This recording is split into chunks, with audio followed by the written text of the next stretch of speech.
Hello, everyone. Welcome to the Northwest Geology Guy. This is Scott, your host, and I had a subject I was going to report on earlier today, but I ran across some more, let's say, important information.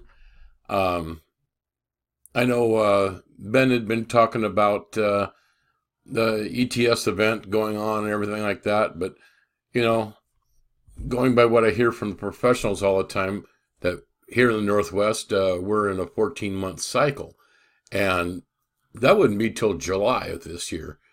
So I'm thinking, okay, well, for some reason, I don't really fully understand this, but we get slow slip going on throughout the year, but it's sporadic and it's not as intense as it is during the event.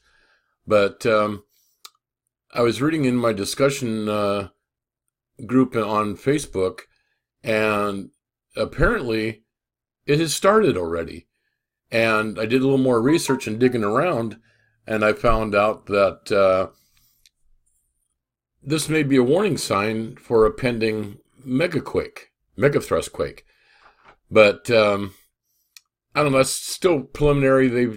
They haven't really pinpointed everything, but they have noticed that there's been changes in the timing of the cycles in, up here in Washington, Oregon, and California.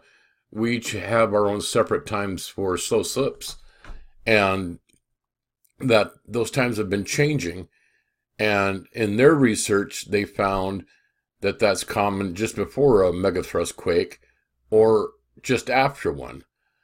But I just thought it would be kind of interesting here to kind of give you more of an in-depth, updated version of what's going on in the slow slip. I know I just did one a week or two ago on this, but that's before I knew all this information. But what we're looking at now is a shot from last year, and it shows how the heavy propagation over here in Vancouver Island down into the Olympic Peninsula and Olympic Mountains, that is really heavy and dense there. A little bit over here by Everett, down by Olympia, and it goes down here. But it seemed like down in southern Oregon and California also was going pretty hard too at that time. But I thought I'd throw it up there. This is not current, but I just wanted to kind of show you guys of a pattern of what it looks like. I believe this was 10 days into the event, and how heavy and fast it can come. But it never just hits in a blob. It will start here in Vancouver, bounce down here to Washington, may bounce back up, or come down here. It never follows a specific pattern or time. But there will be times that just a big cluster just breaks out and fills in here before it tends to move. But let's go over here to take another look. Okay, this is a look at the Cascadia Array underwater. This is put on by the Cascadia Initiative Exploration Team. And they put GPS down here along the backside of the ridge and closer to the subduction zone. And this gives them a little indication of what's going on down there.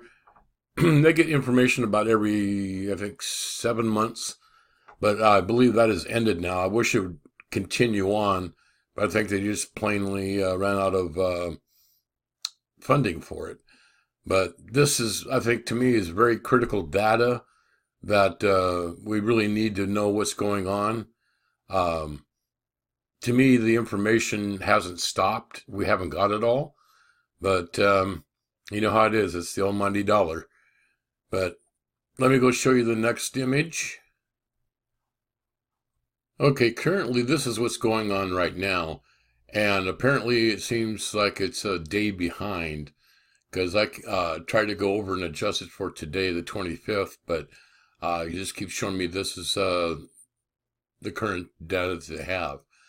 See, now we're down in the South Sound to Southwest Washington as being the heaviest area here. Excuse me, and down here in Central Oregon, or Southern Oregon. But I'm going to keep up on this subject, and if I find any more crucial data, I'll go ahead and just do another update on it.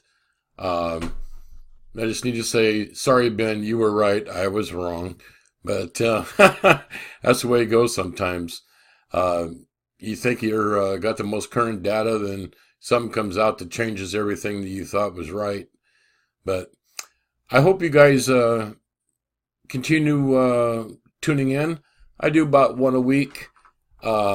Sometimes family emergencies and things come up, but I try to get at least one out. If I can, I'd like to at least get it up to 2 a week.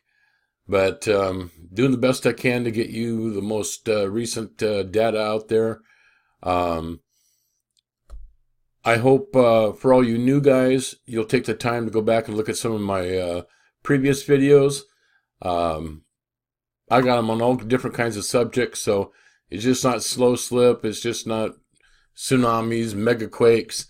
I try to diversify my videos to the geology in the Northwest and sometimes beyond. But I hope you guys have a wonderful day, and I'll be seeing you soon. Good night.